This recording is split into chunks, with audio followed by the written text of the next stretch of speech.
To my Ritu Chaudhary blog. आप सभी का मेरे चैनल में स्वागत है। तो आज मैं आप सभी के लिए आज ब्लॉग नहीं बनाकर लेकर आई हूँ, बहुत प्यारी सी चीज़ बनाकर लाई हूँ जो आप बनाकर देखोगे तो बहुत ही सुंदर लगेगा और बहुत आसान है। तो देखिए ये है वो चीज़ जो मैं बनाया है मैंने, और इसे आज बनाना आप सभी को सिखाऊंगी। आप मेरी इस वीडियो से इस चीज़ को बनाना सीख सकते हैं बहुत ही आसान तरीके से। और ये हैंगिंग है, आप इसे कहीं भी दीवार पर लगा सकते हैं। इसे बनाने के लिए मैंने पूरी फुल वीडियो बनाई है और उसमें बहुत ही अच्छे तरीके से इस चीज़ को मैंने सिखाया है।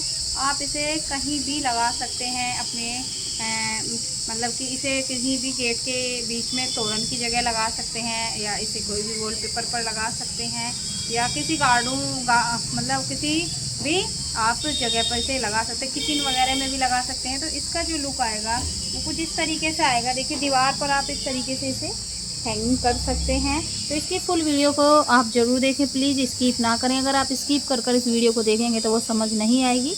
मैंने इसमें एक एक चीज़ आप सभी को समझाई है, तो आप देर मत कीजिए, पूरी वीडियो जल्दी से देखिए।